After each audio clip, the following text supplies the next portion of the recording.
Hello, Internet! Welcome back to another episode of Rosten's Reviews. My name is Mr. Rosten, 7-4 social studies teacher here at BMS, and I am very, very excited to bring you episode number 9 of Rosten's Reviews. That's right, friends, 31 weeks until summer vacation. We are moving in the right direction, and big things are coming up here at BMS, which we will talk about later in the important announcement. So let's jump right into what we did in social studies this week. This week in social studies, we started off with the battles of the Revolution. So we did a gallery walk. We looked at the different battles. We looked at Bunker Hill. We looked at Saratoga. We looked at Yorktown and the Battle of Camden, which is not in New Jersey. It's actually in South Carolina, which is something good to know. We learned about Fort Ticonderoga, and then we went through each battle, right? We learned what happened. We learned who won and why they won. And that was a great way to start our week with a gallery walk, moving around, getting the blood flow. It was an awesome, awesome lesson. We then moved into Valley Forge, or as Mr. Curley likes to say, Valley Forge George.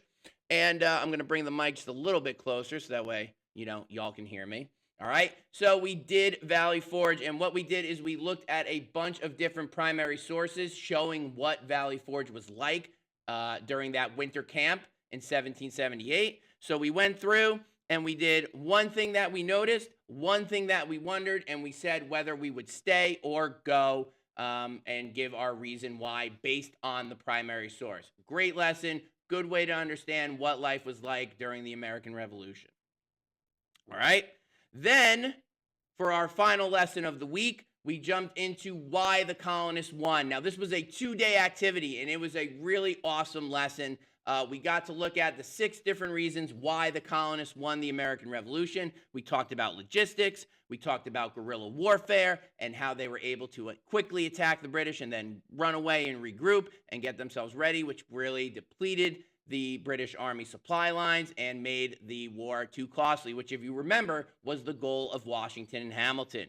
We then looked at how the French impacted the Revolutionary War. We talked about how the French brought a navy, they gave us money and supplies, and we were able to finally fight back against the British in a more bigger way, okay? We looked at the lack of loyalists and Native American support, and then we talked about the British political division and how Parliament was split on whether or not to keep spending money on this war or just to give us freedom. And then last but not least, we talked about the British arrogance and how they thought that they were the best military in the world and whether or not they could beat us, which, they couldn't.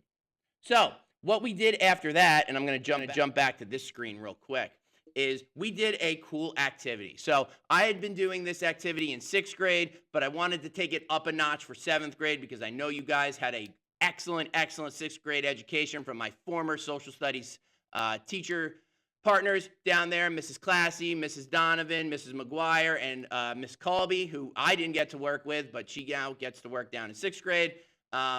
And so I know y'all were taught really, really well about peel paragraphs and claim statements. So what I wanted to do for this last lesson of the week is I wanted to test those things out and see where we were at. So what we did first is we ranked the reasons why the Americans won the Revolutionary War, right? So we wrote them down 1 through 6.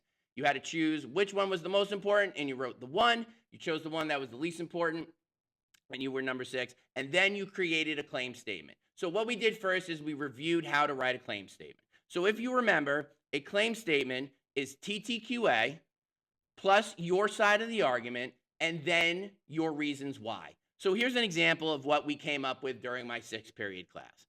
The most important reason why the colonists won the war was British political division. So that's our reason. And now we have to add a because in there to let the reader know why that reason is our reason. Because they agreed that it was too expensive, okay? So once we had our claim statements, everybody wrote one. You guys took a couple of minutes, you shared them out, and then you chose one to represent your table.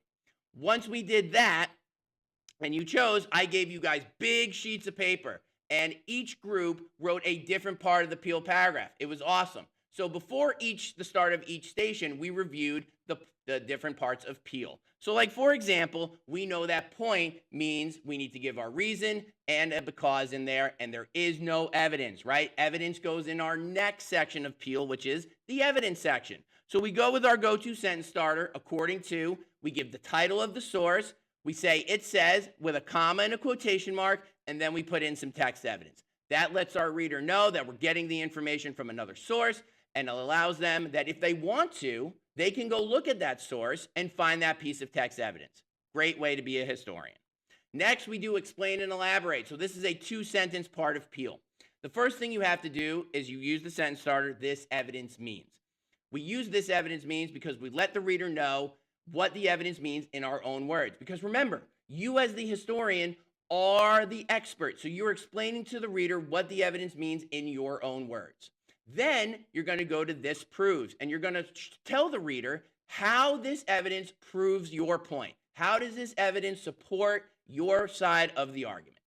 We end our Peel with a link, and we have two different sentence starters. You can go with in conclusion or as you can see, and you restate your point in your own words in another way. All right, and that's how we write a Peel paragraph. Now, you might be saying to yourself, why is Mr. Rosten having us practice write claims and Peel paragraphs? Well, I'm glad you asked, because we're going to be doing that extremely soon, which leads me to my next segment of important announcements. Next week, we have a test. Unit 1, baby. This is going to be awesome. It's all about the American Revolution. So what I've done for you is, because I'm awesome, is I have put on a special notebook on Google Classroom. Okay? Now, I warn you, this is AI generated. So, it might freak some people out. That's okay. It's really harmless, I promise. So basically what I've been doing throughout the unit is I've been giving the AI all of our lessons. I've been giving them all the sources that we use. I've been giving them all the graphic organizers we've been using. And it's created a study guide for you to help you study for the test on Monday. Now remember, it's only period 2 and 3 on Monday. Tuesday, period 5 and 6 are going to take the test. So you guys will have an extra day, just the way the calendar works. All right. So what I would recommend is going on to Google Classroom, going through the notebook. The notebook has a lot of different options for you to help you figure out and, kind of remember what we learned about this unit. All right. It offers you an auditory version. So that way it's like a podcast and you can listen to everything we've learned. There's a video analysis version. There are flashcards. There's little quizzes that you can take. Whole bunch of things that you can use. I really, really hope you take advantage of it and use it to help you study. And also today, Friday, for those classes that I'm seeing today, you guys are going to get to play Kahoot, and we're going to go through the review and go through, everything that we learned. And I would definitely recommend you pay attention to the Kahoot, because you might, wink, wink, nudge, nudge, see some of the same questions, if you catch my drift.